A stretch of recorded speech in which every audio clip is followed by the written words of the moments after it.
My case manager at the VA was like, it's really nice to start seeing the positive side of you. Referred me to rec therapy, which introduced me to the National Veteran Wheelchair Games, which is adaptive sports. I was like, sure, it's time to get out of our comfort zone. It's time to take this up a notch. So it was in the middle of Times Square, New York City. So I was like, sure, why not go from the countryside to the big city? So wow. we packed up and took a flight to New York City. We spent, I think it was like 10 days out there. Our hotel was literally right there in Times Square. I was in my wheelchair for a lot of that, not knowing the terrain and whatnot, but took a silver medal in discus and took a bronze shot, never threw an implement before. I fell in love with sports. So I came back home and got me a couple of coaches, got me a fitness coach, and fast forward to 2022, ended up winning, I think 4 gold medals, a couple of silvers, a couple of bronze. That was my first full year of competition in adaptive sports. I got my Paralympic license in shot put and disc, so I got a chance to make Team USA one day. So we're sitting here, we're going into our 4th full year this year. The last 3 years, I got a total of 21 medals hanging on my wall right now. Pictures from each competition that I've been at. Completely fell in love with adaptive sports. It gave me my purpose back. It's kept me in the gym. I'm down to 280 now.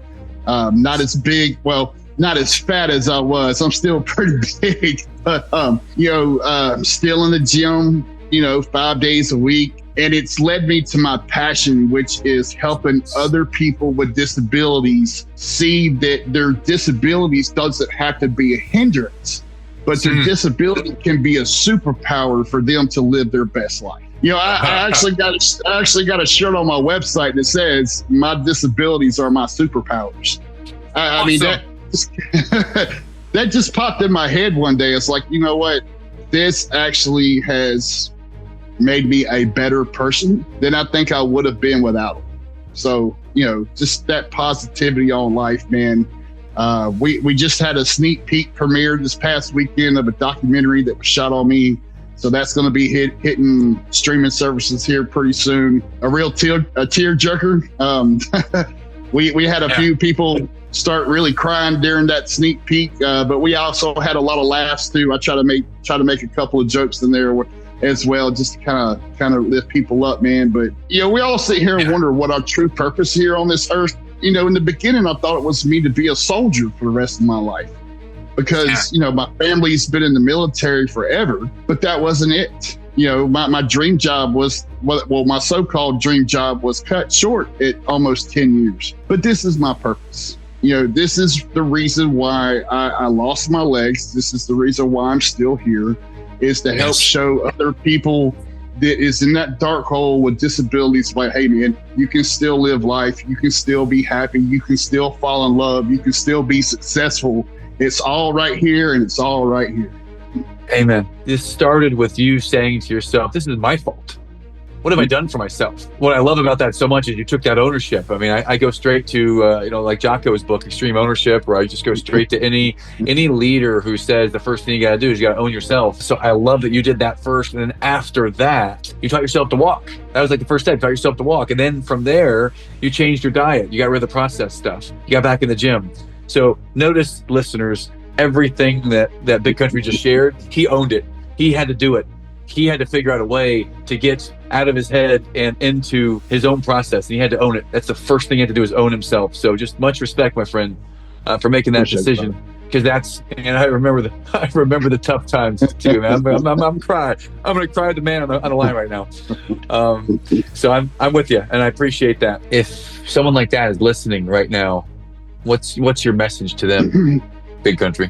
Well, number one, just like two of the main words on the VBG logo is courage and resilience. You got to have the courage to step out of your comfort zone. You have to get uncomfortable with being uncomfortable. That's the number one. You have to get ready for that. You got to have that courage to take that step, because you can do it. Yes, it seems scary. It may seem impossible, but how do you know if you haven't tried? And just like anything else in life, failure is our biggest teacher. So just because you fail once or you fail twice, or you may even fail 3 or 4 times, that is just showing you how not to do something. So you got to keep at it. You got to be resilient. You got to have that attitude that I'm going to do this, and ask questions. One of the biggest things that I've learned whenever I'm competing with other people is when you start talking to people with disabilities, especially similar disabilities, you actually learn a lot and may learn some things that you didn't know that may help your quality of life. It's a type of cognitive therapy. You get in a group of people, you start having conversations, and then all of a sudden you're learning things that you didn't think about that you would learn, but you're just having that conversation. So if you are disabled and in the point, I would recommend getting into adaptive sports. The community is amazing. The coaches are amazing. You can get into a community of people that have disabilities that can help and coach you through. If you need any advice, look me up. You can find me on Facebook, Instagram, TikTok. You can message me through my website. Shoot me a message. I'll take some time out and give you some coaching tips and stuff like that to help get you going. You have to be optimistic about life. The more positive energy that you can bring into your life, it rubs off on other people. Positivity is an infection.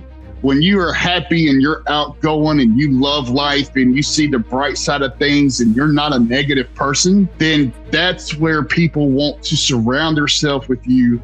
That's where people want to spend time with you, your family, your friends. We need more of that in the world today. We need more people being positive and loving and working together with each other rather than being negative and hateful, because it takes a lot of energy to be negative. It doesn't take a lot of energy to be positive.